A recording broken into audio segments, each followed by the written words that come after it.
Hello दोस्तों, good morning. स्वागत है एक बार फिर से आप सभी का एमजेटी एजुकेशन में। दोस्तों आज है 7 फरवरी। आज की वीडियो में हम लोग बात करेंगे 7 फरवरी 2023 के मोस्ट इंपोर्टेंट करंट अफेयर के क्वेश्चंस के बारे में। वीडियो पूरा डिटेल में देखिएगा, बहुत ही इंपॉर्टेंट है। और जैसे कि मैंने आपसे वादा किया था कि स्टैटिक जीके भी आपका शुरू किया जाएगा, तो आज की वीडियो में आपका स्टैटिक जीके का रिविजन शुरू हो जा रहा है। तो आज से हम लोग प्रत्येक दिन 10-10 क्वेश्चन का रिवीजन करते चलेंगे। साथ ही साथ आप लगभग अगर 10 से 15 दिन भी लगातार कंटिन्यू कर देते हो तो आपके पास एक मजबूत स्ट्रेटेजी की पकड़ हो जाएगी साथ ही साथ में। तो पूरा वीडियो ध्यान से देखिएगा, बहुत ज्यादा डिटेल में भी होने वाली है। सबसे पहले रिवीजन करेंगे हम लोग कल के करंट अफेयर का। तो अंतर्राष्ट्रीय मानव बंधुत्व दिवस मनाया गया 4 फरवरी को। 4 फरवरी को ही विश्व कैंसर दिवस भी मनाया जाता है। उन्नत जलवायु विज्ञान के लिए एआई फाउंडेशन मॉडल बनाने के लिए आईबीएम ने नासा के साथ साझेदारी की है। और पाकिस्तान के पूर्व राष्ट्रपति परवेज मुशर्रफ का निधन हो गया है। वहीं लद्दाख के यायात्सो को जैव विविधता विरासत स्थल के रूप में प्रस्तावित किया गया है। और S&P डाउ जोन्स ने अडानी इंटरप्राइजेस को अपने इंडेक्स से निकाल दिया है।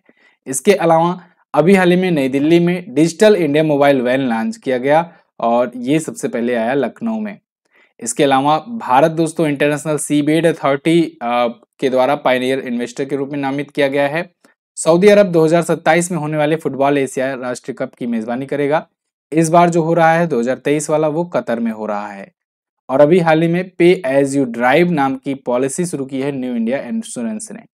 वहीं T20 वर्ल्ड कप जिताने वाले भारतीय क्रिकेटर जोगिंदर शर्मा ने क्रिकेट के सभी प्रारूपों से संन्यास की घोषणा कर दी है। ये टॉप 10 करंट अफेयर के क्वेश्चंस थे कल की वीडियो से, जिनका आपने किया रिवीजन। अब आज की करंट अफेयर। पहला और मोस्ट इंपोर्टेंट क्वेश्चन, हाल ही में काला घोड़ा कला महोत्सव कहाँ मनाया गया? ये क्वेश्चन दोस्तों बहुत पूछा जाता है एग्जाम्स में। काला घोड़ा कला महोत्सव ये मुंबई में मनाया जाता है प्रत्येक वर्ष। महाराष्ट्र में एक जगह है काला घोड़ा, तो वहां पर यह सेलिब्रेट किया जाता है। काला घोड़ा कला फेस्टिवल जो है बहुत ही फेमस है और इसका इस बार 23वां संस्करण है। तो ये कई वर्षों से, मतलब 2 दशकों से चल रहा है। 1999 से ही शुरू हुआ है। तो ये प्रत्येक वर्ष शुरू होता है फरवरी के पहले शनिवार से और चलता है फरवरी के दूसरे रविवार तक, यानी कि लगभग 8 से 9 दिनों का ये होता है मेला। ठीक है, काला घोड़ा कला महोत्सव।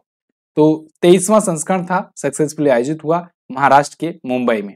महाराष्ट्र आया है, महाराष्ट्र के बारे में जानेंगे। आप इंडिया के मैप में देखोगे, यहाँ पर है महाराष्ट्र। मुंबई और नागपुर राजधानी है। एकनाथ शिंदे यहाँ के हैं सीएम शिवसेना पार्टी से। गवर्नर है भगत सिंह कोश्यारी जी। यहाँ पर दोस्तों झीलों की अगर बात करें तो लोनार झील का नाम आप याद रखेंगे, बहुत ही इंपॉर्टेंट है।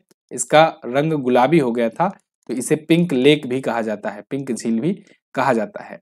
इसके अलावा भोर घाट, थाल घाट यहाँ के प्रमुख पासेस हैं। लावड़ी, पोवड़ा, कोली लोक नृत्य है यहाँ का। औरंगाबाद में ही एलोरा अजंता की गुफाएं हैं। ठीक है, महाबलेश्वर है यहाँ पर, नासिक है। क्लियर। इसके अलावा जिलों की संख्या 36 है। विधानसभा में 288 सीटें और लोकसभा में 48, राज्यसभा में 19 सीटें यहाँ से जाती हैं। अगला क्वेश्चन, हाल ही में किसने 2023 के लिए खेलो इंडिया विंटर गेम्स का शुभंकर, थीम सॉन्ग और जर्सी लॉन्च किया? तो दोस्तों इसे लॉन्च किया है अनुराग ठाकुर जी ने। इन्होंने मनोज सिन्हा जी के साथ में मिलकर के लॉन्च किया। मनोज सिन्हा कौन है? जम्मू कश्मीर के वर्तमान में लेफ्टिनेंट गवर्नर हैं। तो इन दोनों ने मिल करके इसे लॉन्च किया है। खेलो इंडिया विंटर गेम्स का शुभंकर यानी कि मस्कट, थीम सॉन्ग, जर्सी, लोगो, ये सब वगैरह, यानी कि इसका आयोजन होने वाला है। किसका? खेलो इंडिया विंटर गेम्स 2023 का। इस बार कहां पर किया जाएगा? जम्मू एंड कश्मीर में आयोजन किया जाएगा। दोस्तों पिछला 2 संस्करण जो हुआ था वो हुआ था लेह में। लेह कहां पर पड़ता है? लद्दाख में। 2 संस्करण वहां पर हुए, लेकिन दोनों में ही जम्मू कश्मीर टॉप पर रहा, यानी जम्मू कश्मीर ने सबसे ज्यादा मेडल जीते। तो इस वजह से इस बार जम्मू कश्मीर में आयोजन कराया जा रहा है इसका। ठीक है, तो अनुराग ठाकुर ने, जो कि केंद्रीय खेल और युवा मामलों के मंत्री हैं, इन्होंने इसे लॉन्च किया है अभी। तो 10 फरवरी से 14 फरवरी तक ये आयोजित होगा। 3रा संस्करण होगा। 9 टाइप्स के खेल इसमें खेले जाएंगे। मैंने आपको खेलो इंडिया यूथ गेम्स के बारे में बहुत कुछ बताया हुआ है। खेलो इंडिया यूथ गेम्स, देखो इसकी शुरुआत हुई थी 2018 में। इसका सक्सेस देखते हुए अब अलग अलग टाइप के भी खेलो इंडिया गेम्स आयोजित कराए जाते हैं। For example Khelo India university game चलता है, खेलो इंडिया विंटर गेम्स चलता है, खेलो इंडिया यूथ गेम तो चलता ही चलता है। खेलो इंडिया हॉकी भी शुरू किया गया है। ठीक है, हॉकी गेम्स भी शुरू किया गया है। तो फिलहाल खेलो इंडिया यूथ गेम जो है इसके 5 संस्करण हो चुके हैं। ठीक है, कौन कौन से? पहला हुआ था कहाँ पर? पहला सबसे पहला वाला हुआ था नई दिल्ली में, फिर हुआ था पुणे में, फिर हुआ था गुवाहाटी में, फिर हुआ पंचकुला हरियाणा में, और उसके बाद शुरू हुआ कहाँ पर? मध्य प्रदेश में।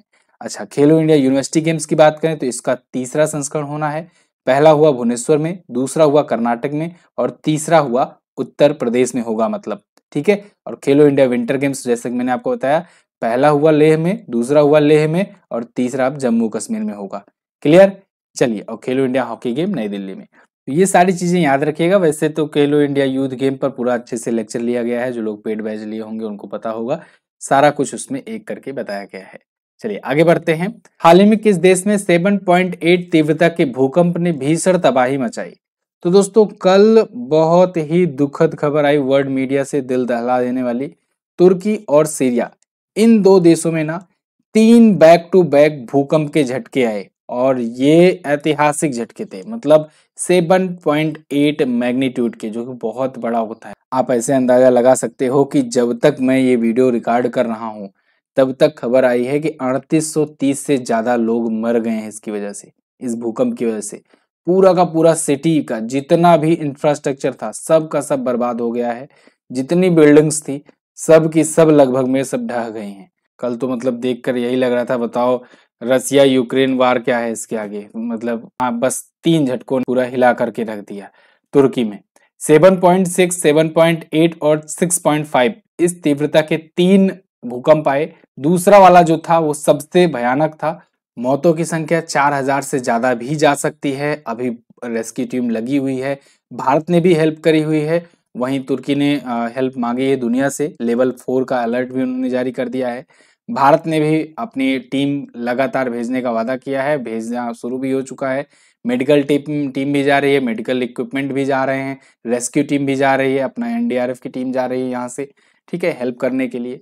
दोस्तों यूएस जियोलॉजिकल सर्वे के मुताबिक भूकंप का जो केंद्र था ना वो गांजियान टेप से लगभग 33 किलोमीटर और नूरदगी शहर से 26 किलोमीटर दूरी पर था, और इसका जो सेंटर था वो 18 किलोमीटर की गहराई पर ही था।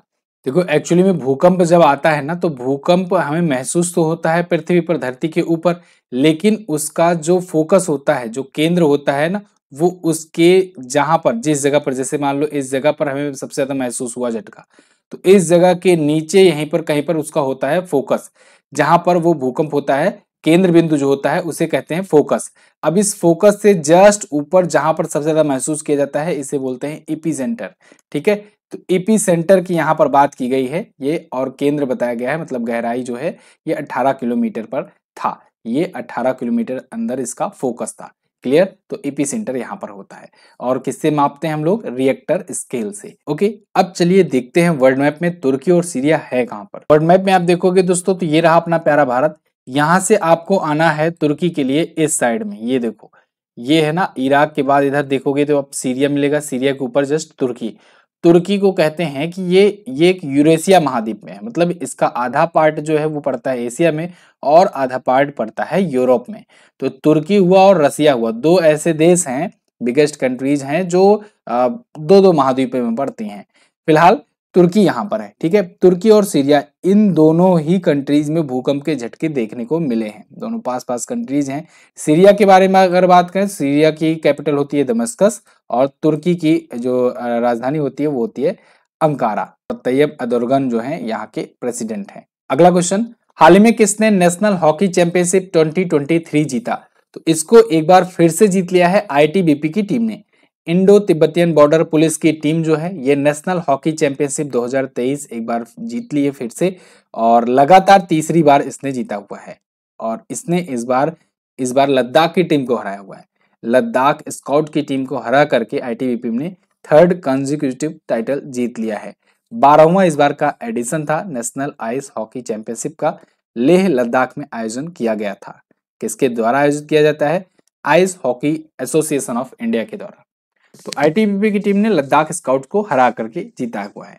आईटीबीपी के बारे में बात करें तो 1962 में स्थापना हुई थी, नई दिल्ली में हेडक्वार्टर है। अनीस दयाल सिंह जी इसके महानिदेशक हैं। अगला देखते हैं, हाल ही में भारत के किस पड़ोसी देश ने अपना 75वां स्वतंत्रता दिवस मनाया? तो दोस्तों श्रीलंका ने अभी हाल ही में 4 फरवरी को 75वां स्वतंत्रता दिवस अपना मनाया है। यहाँ पर आप देख पाओगे Sri Lanka celebrate 75th independence day. ये 4 फरवरी को मनाते हैं अपना स्वतंत्रता दिवस। इनके आजादी के 74 साल पूरे हो गए हैं। इस बार 75वां स्वतंत्रता दिवस ये लोग मना रहे हैं। थीम रखी गई थी Namo Namo math a step toward a century. देखो एक्चुअली में अभी पिछले साल में श्रीलंका बहुत बड़े क्राइसिस से गुजरा। वहां पर भूखमरी की स्थिति आ गई थी। वहां के राष्ट्रपति देश छोड़कर के भाग लिए थे और कारण यह है कि श्रीलंका कर्ज में डूबा हुआ है। तो अभी स्थिति थोड़ी बहुत धीरे धीरे आती जा रही, सुधरती जा रही, क्योंकि बहुत सारे देशों ने हेल्प किया, जिसने इंडिया जो है सबसे ज्यादा हेल्प करने वाले देशों में शामिल था। यहाँ पर ये लोग इसी अवसर पर लंकरा लंका नाम से एक सांस्कृतिक कला उत्सव भी आयोजित किए हैं। श्रीलंका भी चलिए देख लेते हैं वर्ल्ड मैप में है कहाँ पर। वैसे अमूमन सभी लोग जानते ही हैं श्रीलंका कहाँ पर है। वर्ल्ड मैप में आप देखिए दोस्तों, तो ये रहा अपना प्यारा भारत और यहीं से नीचे आपको देश दिखेगा एक, जिसे कहते हैं पूर्वोत्तर का मोती, और ये है, ठीक है, श्रीलंका। कोलंबो और श्री जयवर्धनेपुरा कोट्टी, ये दोनों इसकी कैपिटल है। देखिए दो दो कैपिटल का सिंबल भी यहाँ पर बना हुआ है। तो श्री जयवर्धनेपुरा कोट्टी और कोलंबो यहाँ की कैपिटल है। श्रीलंका ये देश है और यहाँ के वर्तमान में जो प्राइम मिनिस्टर हैं वो हैं दिनेश गुणवर्धना। कौन है? दिनेश गुणवर्धना। और रानिल विक्रमसिंघे जो है, जो कि पूर्व प्रधानमंत्री थे, वो प्रेसिडेंट के पद पर अभी कायम है यहाँ पर। अब इंपॉर्टेंट स्टैटिक जीके का रिवीजन, जैसा कि हमने कल वादा किया था आपसे कि कुछ नया शुरू किया जाएगा, तो स्टैटिक जीके पर बहुत ज्यादा डिमांड आई आप लोग की, तो स्टैटिक जीके आपके लिए पेश किया जा रहा है। अब आपको करना क्या है? अब आपको मात्र 10 से 15 दिनों तक ना रेगुलरिटी बनाकर रखनी है। मैं बहुत ज्यादा रेगुलरिटी बना करके नहीं कर रहा हूँ। जो लोग रेगुलर हैं, रोज देखते हैं, उनके लिए बहुत अच्छी बात है। लेकिन जो लोग पेशेंस नहीं बना करके रख पाते हैं, वो इधर उधर कूदते रहते हैं, उनसे रिक्वेस्ट है कि मात्र एक बार बिना मन के भी 10 दिन तक लगातार वीडियो देख करके देखो। उसके बाद आप कहीं पर भी प्रैक्टिस सेट उठा करके देखना। अगर आपका स्कोर ना बढ़ना शुरू हुआ तब आप कमेंट करके बताना, चैनल को अनसब्सक्राइब भी कर देना और चले जाना, मैं नहीं बोलूंगा। लेकिन आपको रेगुलरिटी बनानी होगी। आप में से देखो जितने लोग भी हैं, जो लोग रेगुलर बने हुए हैं, जो लोग रेगुलर वीडियोस देखते हैं, डेली करंट अफेयर की हैबिट बना करके रखे हैं, उनके स्कोर में, और जो लोग मंथली या फिर ईयरली या फिर जब कभी कभी एग्जाम आता है तो जगते हैं, वो लोग के स्कोर में बहुत अंतर आपको देखने को मिलेगा। रेगुलर स्टूडेंट जो होते हैं वो ना सिर्फ आपका करंट अफेयर उनका तैयार होता जाता है, बल्कि साथ ही साथ जीके भी तैयार होता जाता है। साथ ही साथ उनको ये जीके का पोर्शन कवर करने का उनका जो स्टेमिना है ना, वो बहुत ज्यादा हो जाता है।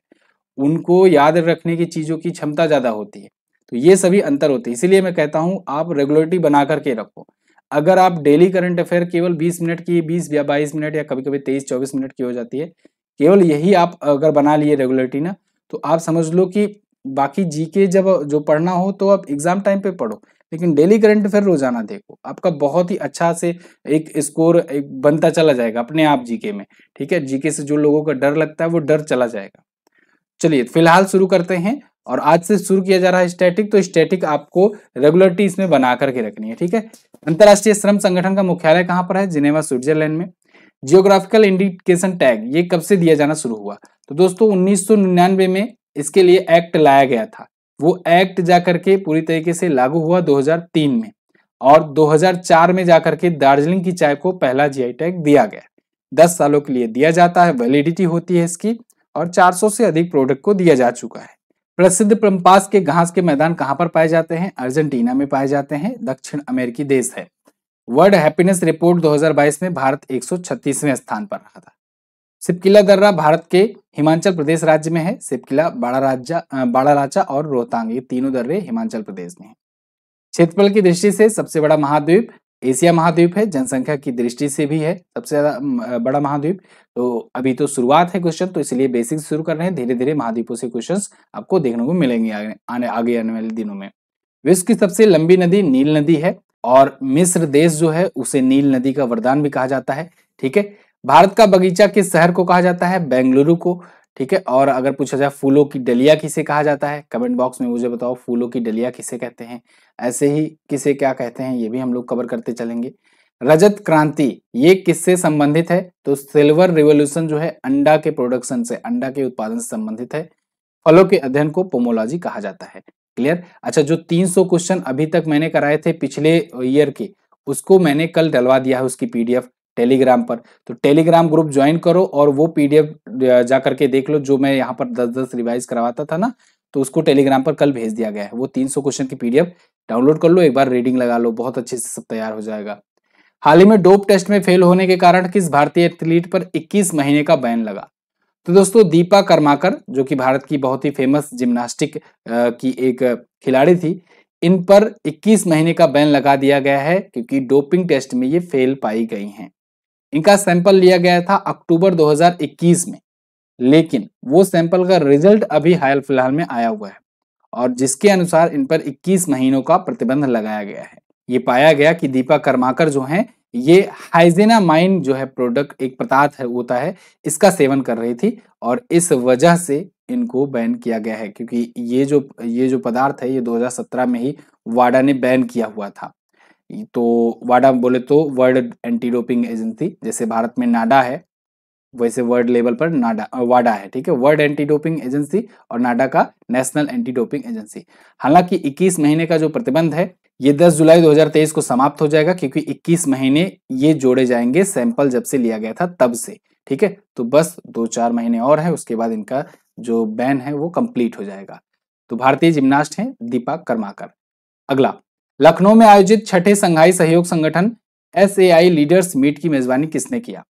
तो दोस्तों इसकी मेजबानी की गिरीश चंद्र मुर्मू जी ने। गिरीश चंद्र मुर्मू जी ये भारत के कैग हैं, कैग, ठीक है ना। कैग क्या होता है? कैग क्या होता है? Controller and auditor general of India. तो controller and auditor general of India Girish Chandra Murmu ji जो हैं, इन्होंने अभी जो SCO समिट की, जो सुप्रीम ऑडिट इंस्टीट्यूट की मेंबर स्टेट्स की मीटिंग है, इसका आयोजन किया। इसके लिए भारत को रिप्रेजेंट किया है इन्होंने। ये मीटिंग हो रही है लखनऊ में और SAI यानी सुप्रीम ऑडिट इंस्टीट्यूशन की ये मीटिंग है, लखनऊ में इसकी शुरुआत हुई है। जैसा कि मैंने आपको बताया SCO की भी जो समिट है इस बार भारत ही मेजबानी कर रहा है। तो चाहे SCO की अलग अलग टाइप की जो भी मीटिंग होगी, चाहे G20 की जो अलग अलग टाइप की मीटिंग होगी, सबकी मेजबानी भारत ही करेगा। वर्ष भर आपको कई मीटिंग्स दिखाई देंगी, ठीक है। तो SCO और G20 दोनों याद रखेंगे आप, भारत ही मेजबानी कर रहा है। 6 फरवरी को ये आयोजित किया गया। थीम रखी गई थी इंटीग्रेटिंग इमर्जिंग टेक्नोलॉजीज इन ऑडिट, ठीक। आनंदीबेन पटेल जी जो कि यूपी के गवर्नर हैं, इन्होंने इसका उद्घाटन किया था। अगला, ग्रैमी अवार्ड 2023 किसने जीता? कल ग्रैमी अवार्ड्स की घोषणा हुई दोस्तों, और अभी आज दोपहर में इस पर एक डेडिकेटेड वीडियो भी आपको दे दिया जाएगा। ग्रैमी अवार्ड 2023 जीता है दोस्तों रिकी कैज ने। रिकी कैज ये भारतीय मूल के हैं, इसलिए इंपॉर्टेंट है।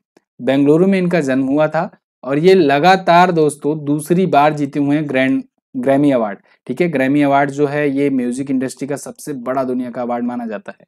लगातार दूसरी बार और ओवरऑल तीसरी बार जीते हुए हैं ये, ठीक है। तो ये भी बहुत बड़ी अचीवमेंट है।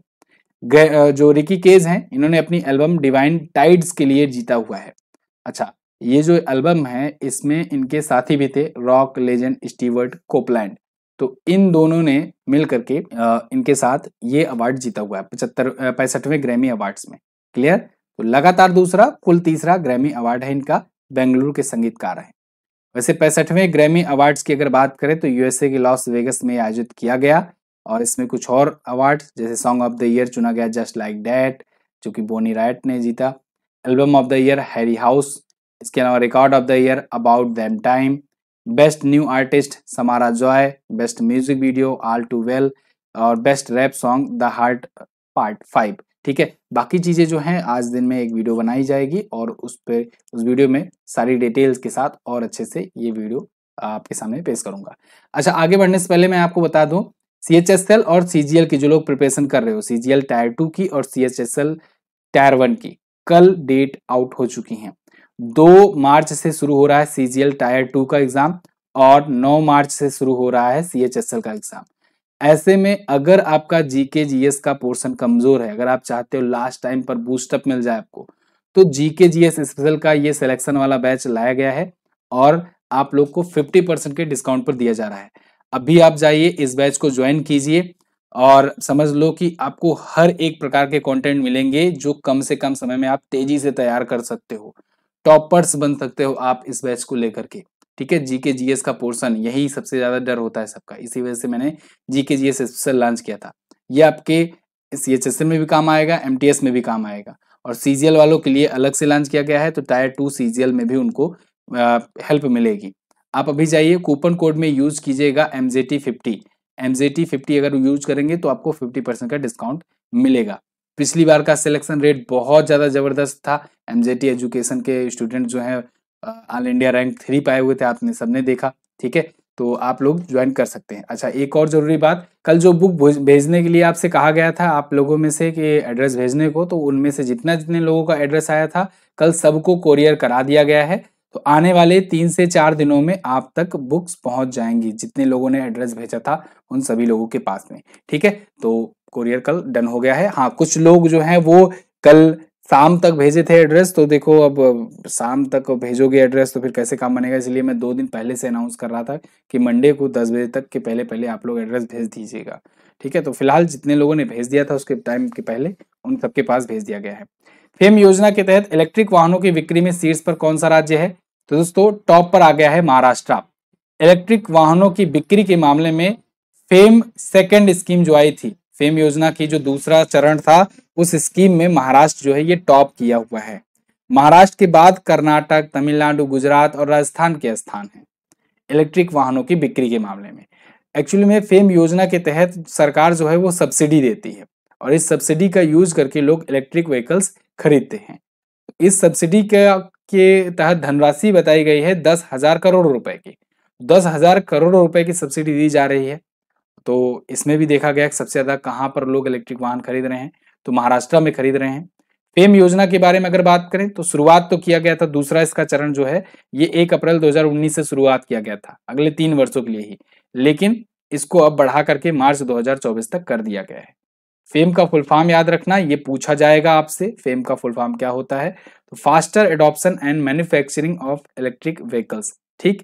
फेम का फुल फॉर्म याद रखिएगा, लिख के नोट कर लीजिए, पूछा जाना ही है। आगे, प्रख्यात पार्श्व गायिका वाणी जयराम जी का निधन हो गया। इन्हें किस वर्ष पद्म भूषण पुरस्कार से सम्मानित किया गया था? तो दोस्तों भारत का तीसरा सर्वोच्च नागरिक सम्मान पद्म भूषण से इन्हें सम्मानित किया गया था, अभी 2023 में ही, मतलब अनाउंस 2023 में ही किया गया था वाणी जयराम जी को। जब ये जीवंत थी तब इनको अनाउंस किया गया कि दिया जाएगा, और अभी इनकी डेथ हो चुकी है, और अभी तो वितरण भी नहीं किया गया है। तो 2023 का दोस्तों ये पद्म भूषण पाएंगी वाणी जयराम जी। 78 ईयर की एज में इनका अभी निधन हो गया है। प्लेबैक सिंगर थी, बहुत ही फेमस थी, 3 बार ये बेस्ट फीमेल प्लेबैक सिंगर का भी अवार्ड जीत चुकी थी। तो इनको पद्म भूषण से सम्मानित किया जाना था, अभी 2023 में ही अनाउंस किया गया है। ये इसके अलावा उड़ीसा, आंध्र प्रदेश, तमिलनाडु और गुजरात राज्यों में भी राज्य सरकार के पुरस्कार से सम्मानित की जा चुकी हैं कई बार। तो ये टॉप 10 करंट अफेयर के क्वेश्चन थे आज की वीडियो से। आई होप आपको वीडियो पसंद आई होगी, और अगर पसंद आई है तो लाइक और शेयर जरूर कीजिएगा। कल मैंने आपसे क्वेश्चन पूछा था, बाबई का नाम माखन नगर रखा गया है, और गुजरात निम्न में से किस राज्य से अपना बॉर्डर शेयर करता है? तो राजस्थान, मध्य प्रदेश और महाराष्ट्र सभी से शेयर करता है। आज आपके लिए क्या क्वेश्चन है? आज आपको बताना है एशिया कप फुटबॉल टूर्नामेंट 2023 कहाँ आयोजित किया जाएगा, इस बार वाला, और भारत किस वर्ष T20 वर्ल्ड कप जीता था।